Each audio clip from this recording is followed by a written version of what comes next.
Hallo ihr Lieben, hier ist Jessica. Willkommen zurück zu einem neuen Video. In diesem Video möchte ich mit euch Edelsteine, Diamanten, Kristalle, wie man sie auch immer nennen möchte, malen. Und in Vorbereitung dafür habe ich schon mal ein bisschen angefangen und werde zum Schluss von diesem Video nochmal ein paar Sachen zu dieser Seite erzählen. Wie ihr seht, habe ich schon einiges gemacht. Aber jetzt zu Anfang werden wir uns auf die Edelsteine konzentrieren. Das ist das Buch von Hannah Carlson, Daydreams, und man hat hier sehr, sehr viele davon. Deswegen dachte ich, das ist das perfekte Buch, um das zu üben. Ich habe hier ein Hilfsbuch, das heißt 101 Textures in Colored Pencil, und das Buch konzentriert sich auf Texturen in Schritt-für-Schritt-Anleitungen mit den Prismacolors. Alles, was man über Buntstifte so wissen sollte.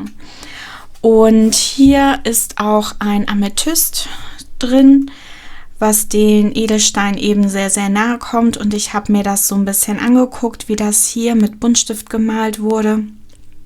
Und mir ist es noch nie so aufgefallen, aber hier wird weniger schattiert, sondern einfach viele unterschiedliche Farben in den Facetten benutzt. Und ihr wisst, ich schattiere gerne. Ich dachte, in meiner Version mache ich mal eine Mischung daraus. Und hier habe ich auch schon ein kleines Beispiel. Wir konzentrieren uns auf den grünen Smaragd hier jetzt, weil der blaue nicht so geworden ist, wie ich wollte, weil ich da mit der Hintergrundfarbe leider total reingeschmiert habe. Deswegen musste ich den ein bisschen anders malen als gedacht.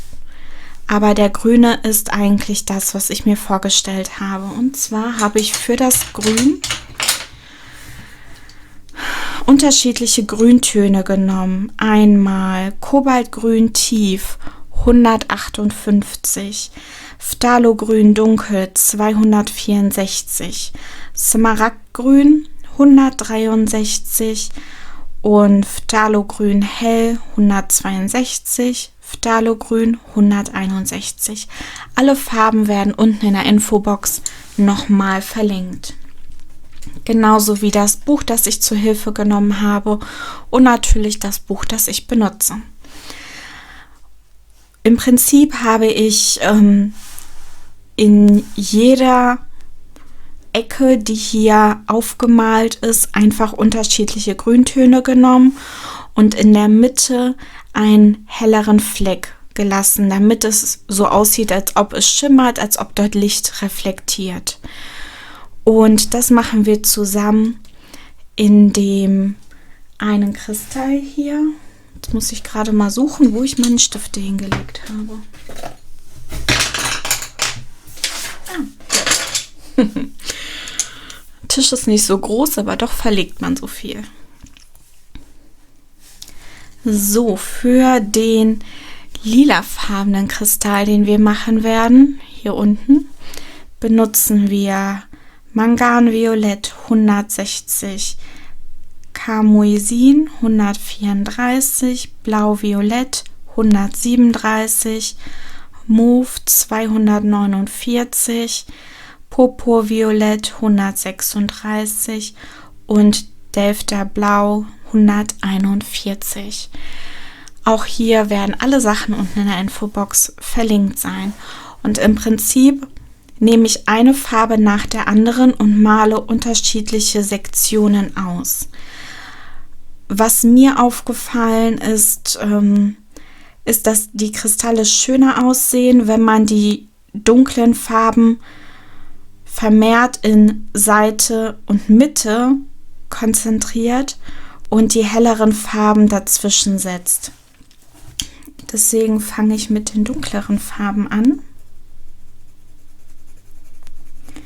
Ich drücke an der Spitze stark und lasse den Druck nach, je weiter ich zur Mitte komme. Eigentlich eine sehr, sehr einfache Technik. Man braucht da gar nicht viel Übung für.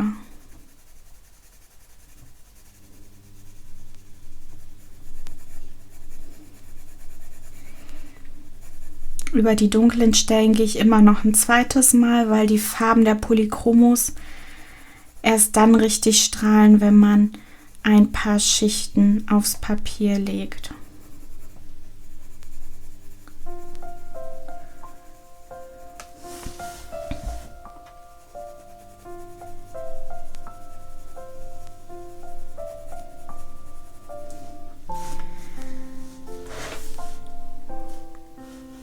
Dann nehme ich die nächste Sektion.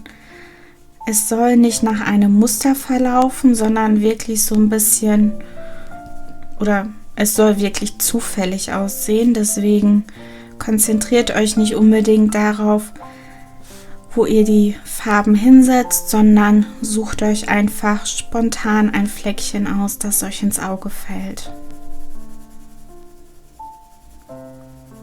Je weniger man drüber nachdenkt, desto ungeplanter ist es.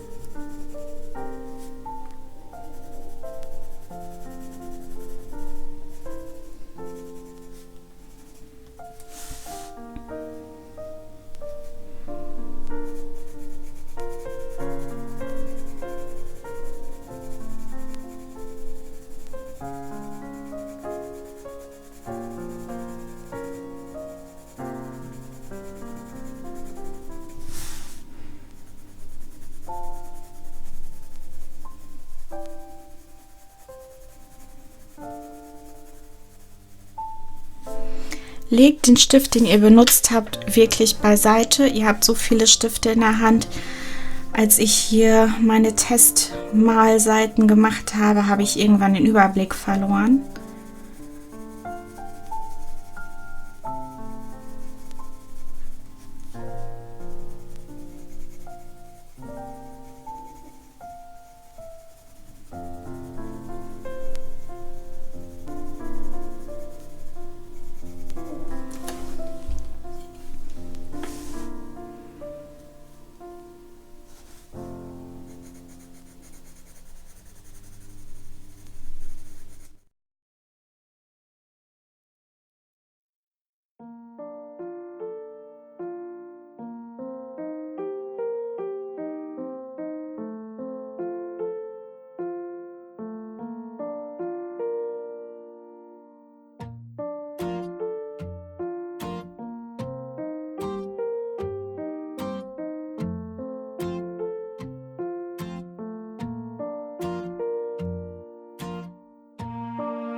Von den helleren Farben oder von der hellsten Farbe benutze ich nur wenig, weil sie sehr, sehr auffällig ist. Ich variiere eher in den dunkleren Lilatönen, wo mein Hauptaugenmerk oder meine Hauptfarbe drin liegt.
So, und jetzt kommen die weißen Linien. Ich benutze dazu ein Uniball Signo Gelstift.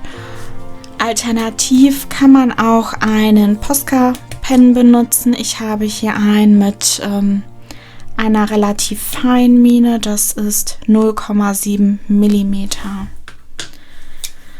Und ich muss sagen, dass ich bei jedem Kristall 2 Schichten benutzen musste, weil mit einer Schicht die Linien nicht ausreichend überdeckt waren.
So, bis zur zweiten Schicht werde ich das Ganze erstmal noch trocknen lassen, weil sonst die erste Schicht sehr, sehr leicht abgekratzt wird oder verschmiert.